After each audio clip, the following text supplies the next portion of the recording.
ખ્યાતિ હોસ્પિટલ વિવાદ મામલે તપાસ તેજ થઈ ગઈ છે। ક્રાઇમ બ્રાન્ચની ટીમ ખ્યાતિ હોસ્પિટલ પહોંચી હતી। ટીમ તપાસ માટે પહોંચી। ક્રાઇમ બ્રાન્ચની ટીમ પોલીસ કમિશનર દ્વારા તપાસ ક્રાઇમ બ્રાન્ચને સોંપવામાં આવી હોવાની જાણકારી છે। અન્ય ફરાર આરોપીઓને પણ પકડવા ક્રાઇમ બ્રાન્ચે તપાસ તેજ કરી દીધી છે। આ તરફ નર્સિંગ કાઉન્સિલની ટીમ પણ ખ્યાતિ હોસ્પિટલ પહોંચી છે। ક્રાઇમ બ્રાન્ચની ટીમ સાથે યુએન મહેતા હોસ્પિટલની મેડિકલ ટીમ પણ હાજર છે, જે અલગ અલગ બાબતોને લઈને તપાસ કરશે। શહેરના બોડેલી વિસ્તારમાં આવેલ જે ખ્યાતિ હોસ્પિટલ છે કે જ્યાં બે વ્યક્તિઓના મૃત્યુ નિપજ્યા હતા, સમગ્ર ઘટનાની ગંભીરતાને ધ્યાનમાં રાખીને શહેર પોલીસ કમિશનર દ્વારા આ તપાસ છે તે અમદાવાદ ક્રાઇમ બ્રાન્ચને સોંપવામાં આવી છે અને અમદાવાદ ક્રાઇમ બ્રાન્ચ દ્વારા આ તપાસ સંભાળ્યા બાદ આપ જોઈ શકો છો દ્રશ્યની અંદર હાલ ક્રાઇમ બ્રાન્ચની ટીમ છે તે ખ્યાતિ હોસ્પિટલ પહોંચી છે અને અલગ અલગ મુદ્દાઓને લઈને તપાસ કરવામાં આવશે। ખાસ કરીને જે પ્રકારે આ સમગ્ર મામલો સામે આવ્યો હતો, જે મેડિકલ કેમ્પનું આયોજન કરવામાં આવ્યું હતું ને ત્યારબાદ 19 વ્યક્તિઓ છે તેઓને વધુ સારવાર માટે અહીં હોસ્પિટલ પર લાવવામાં આવ્યા હતા, જેમાંથી 2 વ્યક્તિઓ છે તેઓને એન્જિયોપ્લાસ્ટ બાદ મૃત્યુ નિપજ્યા હતા અને તેની જે ઘટનાની ગંભીરતા છે તેને રાજ્ય સરકાર દ્વારા પણ નોંધ લેવામાં આવી હતી અને જે પ્રકારે સમગ્ર કાર્યવાહી કરવામાં આવતી હતી, 3 અલગ અલગ ફરિયાદો નોંધવામાં આવી છે।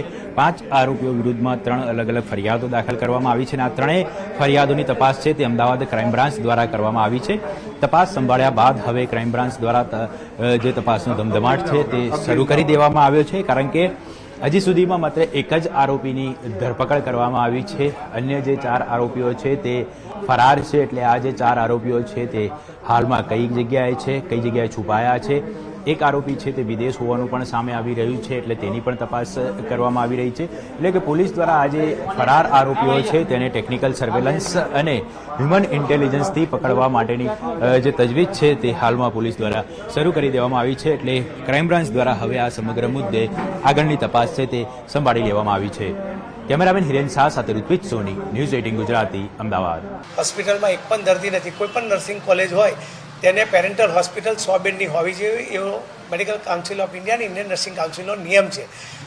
વિદ્યાર્થીઓના પ્રેક્ટિકલનો પ્રશ્ન ઊભો થાય, જેથી ટીમ દ્વારા કોલેજ ખાતે અને હોસ્પિટલ ખાતે તપાસ કરતાં હોસ્પિટલ હાલ ખાલી હોય તેથી જનરલ બોર્ડમાં રિપોર્ટ કરવામાં આવશે અને તે રિપોર્ટ રાજ્ય સરકારને પણ કરવામાં આવશે। મોરબીના ઝુલતા પુલ દુર્ઘટના મામલે તમામ આરોપીઓએ ડિસ્ચાર્જ અરજી કરી છે। જયસુખ પટેલ સહિતના આરોપીઓએ ડિસ્ચાર્જ અરજી કરી છે। મોરબી સેશન્સ કોર્ટમાં તમામ આરોપીઓ દ્વારા ડિસ્ચાર્જ અરજી કરવામાં આવી। નિર્દોષ હોવાનું જણાવી ચાર્જમાંથી મુક્ત કરવા કરાઈ છે અરજી। મહત્વનું છે કે મોત માટે જવાબદાર ગણી કુલ 10 ઇસમો વિરુદ્ધ કરવામાં આવી છે ચાર્જશીટ।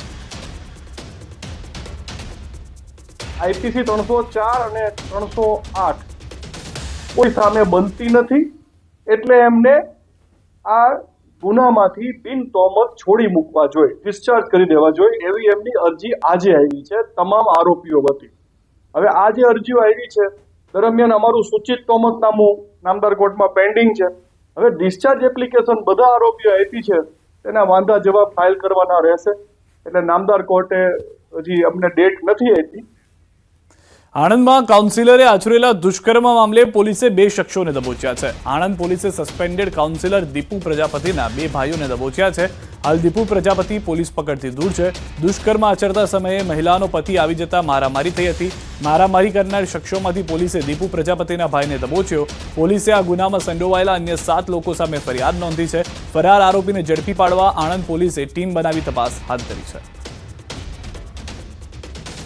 આરોપી દીપુભાઈ ગોરધનભાઈ પ્રજાપતિ મહિલાના ઘરે જઈ અને તેની સાથે દુષ્કર્મ કરેલું, તે દરમિયાન તેના પતિ આવી જતા તેને પકડેલો હતો।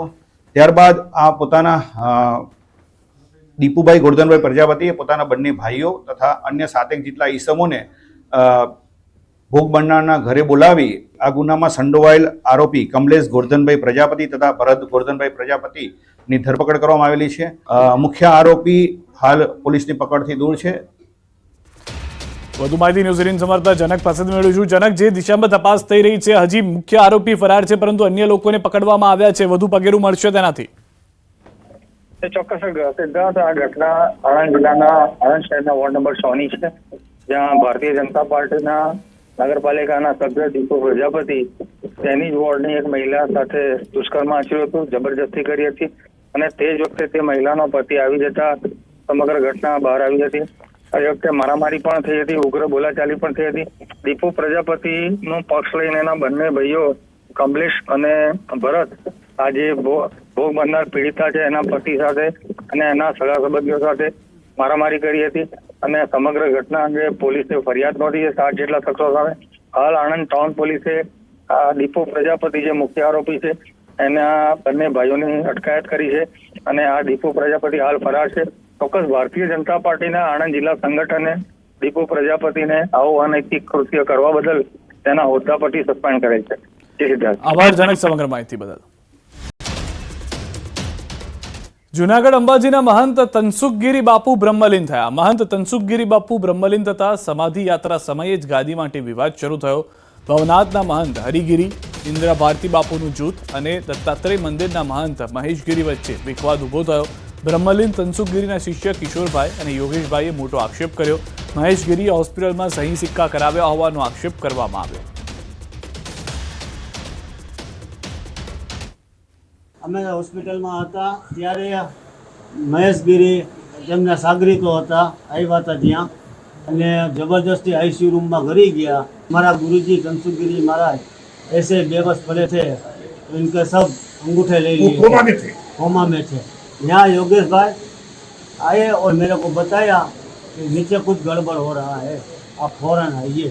આ ઘટના બની છે અને એ હજી અમે બેસી કરીને એના ઉપર એકદમ મંથન કરશું અમે કે શું ઘટના છે, સત્ય છે કે નથી કે શું છે, એ પછી અમે જોશું. તો કિશોરભાઈ અને યોગેશભાઈના આક્ષેપ વચ્ચે મહેશગીરી બાપુએ પ્રતિક્રિયા આપી. તેમણે કહ્યું કે મને તનસુખગીરી બાપુએ ધ્યાન રાખવાનું કહ્યું હતું. સહી સિક્કા ડોક્ટર અને વકીલની સાક્ષીમાં કરાવેલ છે. બધા રેકોર્ડ ટૂંક સમયમાં મીડિયા સમક્ષ રાખીશ. તનસુખગીરી બાપુએ એવું કીધેલું કે આ બધું જે છે મારી તબિયત અસ્વસ્થ છે તો તમે બધું ધ્યાન રાખજો. બીજી વાત આવે છે કે સહી સિક્કા કરાવ્યા, હું કહી રહ્યો છું કે કરાવ્યા, સાક્ષીમાં કરાવ્યા, ડોક્ટરોના ઉપસ્થિતિમાં કરાવ્યા, ત્યાં સીસીટીવી કેમેરા હશે એમાંય જોઈ લ્યો કરાવ્યા અને કિશોરને બોલાવ્યા હતા. એ કોઈ આવ્યો નહોતો, એનાય સાક્ષી છે કે કિશોરને મેં બોલાવ્યા હતા. યોગેશગીરીને અમે અહીંયાથી લઈને ગયા હતા અને ત્યાં મળ્યા હતા અને સાક્ષીમાં કરાવ્યા હતા. સુરત જીમ એન્ડ સ્પા અગ્નિકાંડ બાદ મનપાના ફાયર વિભાગે શરૂ કરી છે કાર્યવાહી. સુરત શહેરના તમામ જીમ એન્ડ સ્પામાં ફાયર સેફટી મુદ્દે તપાસ હાથ ધરાઈ છે. જીમમાં અને સ્પામાં પૂરતા પ્રમાણમાં ફાયર સેફટી બાબતે તપાસ કરવામાં આવી. શહેરના તમામ ઝોનમાં ફાયર વિભાગની ટીમોએ ફાયર સેફટીના સાધનો સહિતની ચકાસણી હાથ ધરી છે. સાધનોનો અભાવ જોવા મળશે ત્યાં અમે નોટિસ અમે ઇસ્યુ કરીશું એમને ને આગળ એમને ટાઈમિંગ પણ આપીશું કે ભાઈ તમે ફાયર સિસ્ટમ ઇન્સ્ટોલ કરીને ફાયર એનઓસી તમે મેળવી લો. છતાં એ લોકો નથી કરતા તો ઉપલી કચેરીથી જે કંઈ હુકમ આવે એ પ્રમાણે અમે સીલિંગની કામગીરી કરીશું. રાજકોટથી સમાચાર. જાહેર રસ્તા પર હથિયારધારી કેક કટિંગ. નવા 150 ફૂટ રોડ પર ચપ્પુથી કેક કટિંગનો વિડીયો વાયરલ થયો છે. જાહેરમાં ચપ્પુથી કેક કાપી પોલીસને ખુલ્લો પડકાર ફેંક્યો. વિડીયો વાયરલ થતા પોલીસ તપાસ શરૂ થઈ ચૂકી છે. રાજકોટની અંદરની આ ઘટના છે. પહેલી વખત નહીં, વારંવાર આવી ઘટનાઓ ઘટી રહી છે. રાત્રિના સમયે ધડાધડ ફટાકડા ફૂટી રહ્યા છે. હાથમાં રાખીને ફટાકડા ફોડવામાં આવ્યા, વાહનોને આડા પાર્ક કરી દેવામાં આવ્યા, રસ્તો અડધો બ્લોક કરી દેવામાં આવ્યો. ત્યારબાદ જાહેર રસ્તા પર છરી કાઢી અને કેક કટ કરવામાં આવી રહી છે.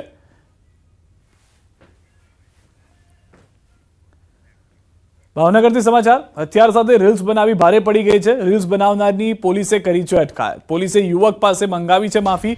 છરી અને રિવોલ્વર સાથે બનાવી હતી રીલ્સ. તો હાલમાં આ રીલ વાયરલ થતા સવાલ ઉભા થયા હતા કાયદા વ્યવસ્થાને લઈને પણ. પોલીસને ધ્યાનમાં આવતા પોલીસે એ યુવક પાસે માફી મંગાવી છે.